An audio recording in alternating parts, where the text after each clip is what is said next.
নমস্কার। আজ I news Bangla 28 চলে এসেছি যোগেশ মাইম একাডেমিতে। যোগেশ মাইম একাডেমিতে আমরা আজ কিছু স্টুডেন্ট আর মাইমের যে বলতে পারেন মহান বিখ্যাত যোগেশ মাইমে মিস্টার যোগেশ দত্তর সুযোগ্য কন্যা প্রাকৃতি দত্তর সঙ্গে একটু কথা বলে নেব। ম্যাম, আপনার এই একাডেমিতে আপনারা কতগুলো স্টুডেন্টকে শেখাচ্ছেন? মোকাবিলায় করতে গেলে তো কাছের মঞ্চ লাগে, তো আমাদের এই ফ্লোরটা বুঝে তো আমরা একসাথে মোটামুটি 20 থেকে 25 জনকেই হোস্ট করছি। আচ্ছা এই জন্য আমাদের সেই ক্যাপাসিটি অনুযায়ী আমরা স্টুডেন্টটা সেইটাই রাখি। আচ্ছা 20 থেকে 25 জনের বেশি আমরা এটার উপরে, কারণ খুব ফিজিক্যাল অ্যাক্টিভিটি হয়, জাম্প ইত্যাদি করতে হয়, সেটারও একটা ক্যাপাসিটি আছে, স্ট্রেংথ আছে। সেই জন্য ওনার যোগেশ দত্তই আর কি নিয়ম করে দিয়েছিলেন এটা 20 থেকে 25 জন থাকবে class। আর বেশি হলে আমাদের স্টেজ। আচ্ছা ম্যাম, একটু যদি আপনি ইন্ট্রোডিউস করে দেন। আমাদের এনারা 3 জনেই যোগেশ দত্তর হাতে করা ছাত্র এবং অভিনয়ের খুব সিনিয়র মেম্বারও বলতে পারেন। এই মুহূর্তে একাডেমির শিক্ষক এনারা। আচ্ছা, অরিন্দম বর্মন, হ্যাঁ, দিলীপ ভট্টাচার্য, দিলীপদা সব থেকে সিনিয়র মোস্ট, অনেক 30 বছর ধরে শিখেছে। আর সুশান্ত ইন্ট্রোডাকশনের পর এখন আমরা দেখে নেব যোগেশ মাইম একাডেমির স্টুডেন্টদের একটি পারফরমেন্স। এই যোগেশ মাইম একাডেমিটি প্রতিষ্ঠা করেছিলেন মাইমের গুরু, যার হাত ধরে ভারতবর্ষ দেখেছে মাইমের revolution, mister Yogesh Dutta. Mister Yogesh Dutta এই মাইমটি প্রতিষ্ঠা করেছিলেন 1975-এ। উনি চেয়েছিলেন এখানে হবে মাইমের রিসার্চ, আর রিভাইভ করা হবে এই আর্ট ফর্মকে, তার সাথে মাইমকে প্রোপাগেট করা হবে যাতে 3000-year-old ইন্ডিয়ান আর্ট ফর্ম আরও বেশি জনপ্রিয় হয়ে পড়ে মানুষের মধ্যে। দ্য সাইলেন্ট পোয়েট সাকসেসফুল হয়েছিলেন ওনার এই কর্মকাণ্ডে। মিস্টার যোগেশ দত্তর হাত ধরেই আমরা দেখেছি মাইমের নতুন দিশা। আজ মাইম আর যোগেশ দত্ত এক হয়ে গেছে। মিস্টার দত্ত আগে রোজ এসে এইখানে মাইমের স্টুডেন্টদের ট্রেনিং করতেন, তাদের ইন্সপায়ার করতেন। এখন উনি আসতে পারেন না রোজ, তবে ওনার আশীর্বাদ এখনও রয়েছে প্রত্যেকটি স্টুডেন্টের মাথায়। যোগেশ দত্তর আরেকটি দিক ওনার তৈরি করা দ্য সাইলেন্ট ওয়ার্ল্ড। এটি উনি বানিয়েছিলেন মূক ও বধির মানুষদের জন্য। ওনার ধারণা ওদের এটাই একমাত্র প্রকাশের জায়গা।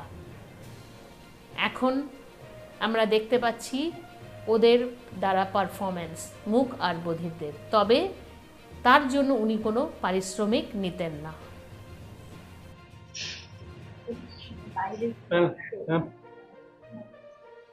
তোমার মতো তুই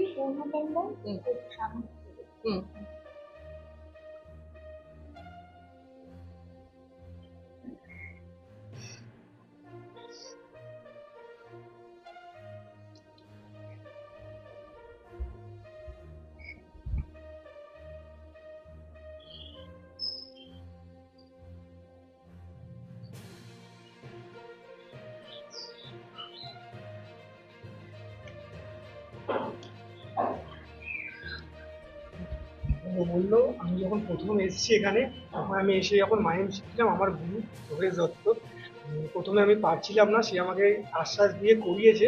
করানোর পরে একটা সময়ের পরে যখন আমি প্রচুর শো করতে পারছি, তখন আমি বুঝতে পারলাম যে আমি আরো আগে নিয়ে যেতে পারবো। আর এখন আমি খুব খুশি। আর 13 থেকে 15 বছর ধরে ও শো কাজ করছে যোগেশ মাইমের সাথে, আর শো করছে বাইরে বাইরে, সেটাই বলবো। আমি ছোটবেলা itu ada tuh kita kadang mai ini kena guru dokter tuh dagang berarti aman baba berarti amat dapat যোগদাতে বলতে চাই ও কথা বলতে পারি না যোগদাতে আমাকে আদর দিয়েছে মুখে দিয়েছে বাবা বলেছে ওখানে ওপরে বলেছে ওখানে যোগদাতে বলেছে কেন আমরা করতে পারবে সবাই নর্মে ও করতে পারে না ও মায়ের করতে পারবে বড় নাম হবে তাই বাবা মন আনা তুলছে তারপরে এখানে ও এখানে থেকে এখানে অনেক দাদু দাদের অনেক আছে যুক্ত তো আমাকে আসলে এখানে দিয়েছে সবাই যুক্ত বলেছে সবাই দাবার কথা বলতে পারে না সবাই ও ভালো বাজার করবে সেবা করবে এইভাবে তারপর এবার যুক্ত প্রাচুর সেটাই সামনেই কলকাতার লোকসভা ইলেকশন, তাই যোগেশ মাইম একাডেমি হাই নিউজের জন্য করলো একটি পারফরমেন্স। নমস্কার, যোগেশ মাইম একাডেমি থেকে বলছি আমি দেবমাল্য দাস। আসন্ন লোকসভা, অনেক হুড়োহুড়ি মারামারি, চারিদিকটা থমথমে ব্যাপার, এর মধ্যে আমাদের ছোট্ট একটা স্কিট, লোকসভা স্কিট।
ধন্যবাদ স্টুডেন্টস। ক্যামেরাম্যান সুতপার সাথে উমেশ প্রসাদের রিপোর্ট।